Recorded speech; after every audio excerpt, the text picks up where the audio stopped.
Hi, I'm John Twist of University Motors. Today I want to talk a little bit about front suspensions. As you can see, I've got the front suspension apart on this vehicle up here because the A-arms had slotted. And you see how the slot goes towards the top here? You know, that hole is no longer round.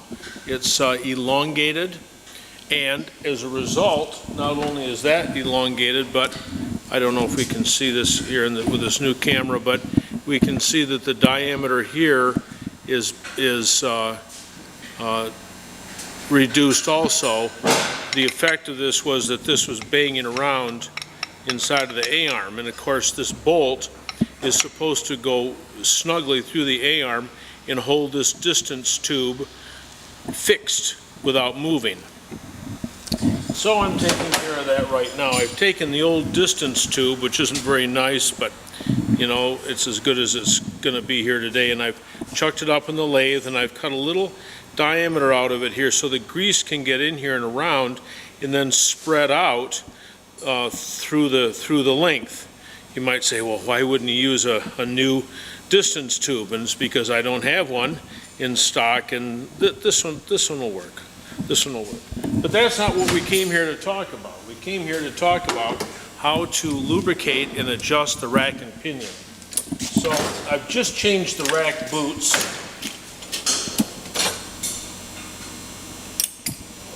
And I'm going to go on top of the rack up here. It's pretty dark up here, but I'm going to take off, there's a elliptical plate at the top of the rack, which is held in place with two coarse 5/16 bolts, which of course have half-inch heads. So here's one bolt out here. Yeah, there's one bolt. Right, now I'm going to take the second bolt out. And again, I'm doing this because I just changed the rack boots up here. You can see these rack boots are brand new. Well, I'm going to try to change this. I've got to get the wrench in here, get that bolt spinning. Because it's a coarse thread, usually once it starts to come loose, you can spin it out by hand pretty easily. We had a couple of people write in just recently and complain that there's no link from our website to our videos, and indeed there isn't. But there will be soon. I'm working with my new webmaster who is related to me, so I think he'll do a good job. Anyway, here we have the top elliptical plate, the shims that are in the rack and pinion, and those shims are designed to push the rack down. Actually, they're designed to control how hard this plunger is pushed on top of the rack. Let me see if I can get this thing out of here.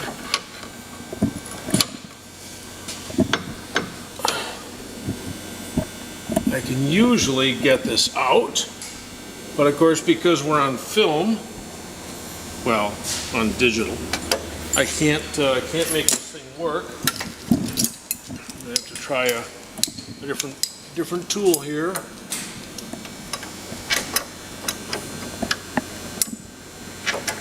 I'm sure that I can get this done. I can only get a purchase on this plunger. There we go. Come on. It's popped out of there a couple of times. There we go. Okay.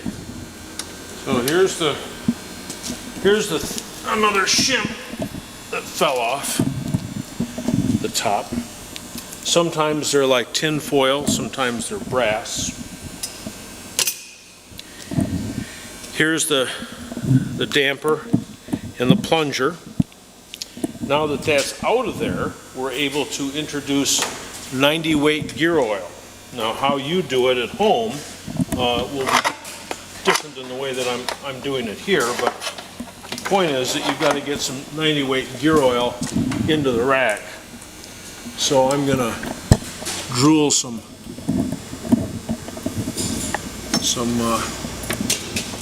oil into the rack. Push the rack back and forth a little bit. This is easier with two people. And we're just going to add as much oil as we can.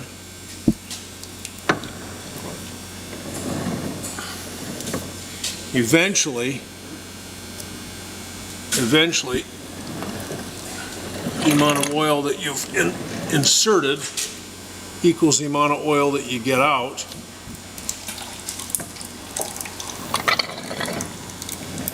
It's not full quite yet. You don't want to get too much oil in there, because then when you go around a corner real fast, the bellows won't be able to expel the oil. But we're coming up soon to the point where it's going to be about as full. There we go, it's starting to spin. Just a little bit there. Nasty stuff, this hypoid gear oil. This is the same oil that you use in the differential and in your carburetors. Whoa!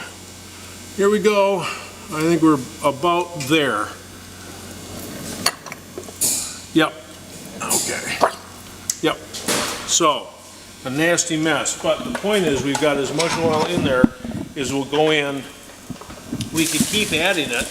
We could keep squeezing the bellows and fill the whole thing up. But that would be too full. We don't want to get it too full. Now we're going to take our plunger, take some red grease, mechanics glue,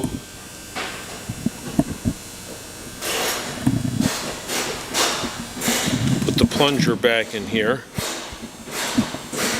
That holds it in place. We're going to go ahead and reinsert this up into the rack. And then, normally we would remove the thinnest shim in the rack to account for wear. But, in this case, I'm going to get a rag here, filthy job. In this case, all three of these are pretty thick. They're all about 10,000ths. So I don't want to take one of those out, or we'll end up having to stop and put one of them back in again.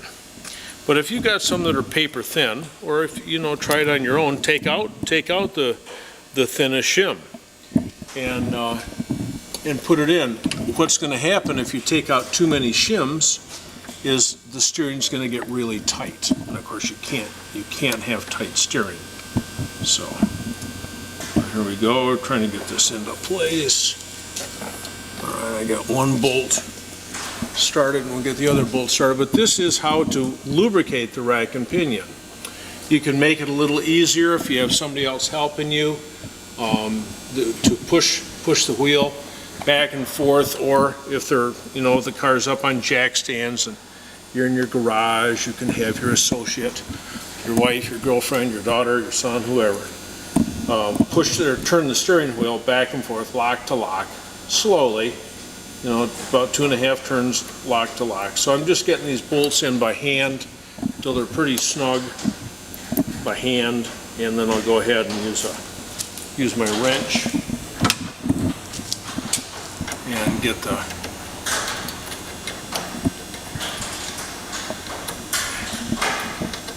guy as tight as I can. When you fill the rack up, it always finds some way to leak out. So after you've filled your rack, you're going to have some dripping at the front of the car. That's just the way it is. That's the old joke. If the car's not dripping oil, it's because there's no oil in it. And all British cars leak oil. There's no question about that, usually from the engine, but from everywhere else too. So here we've got the rack and pinion, and doing my best here to get this thing tightened up while we're still on camera before we run out of time on YouTube.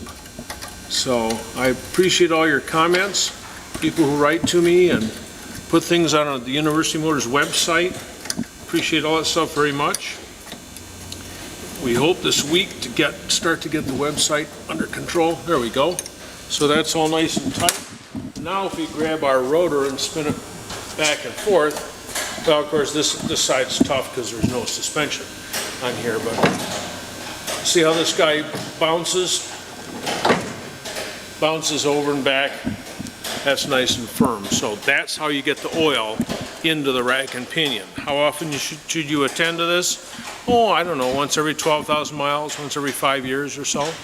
So, well, until later, thanks for watching me get dirty. See ya.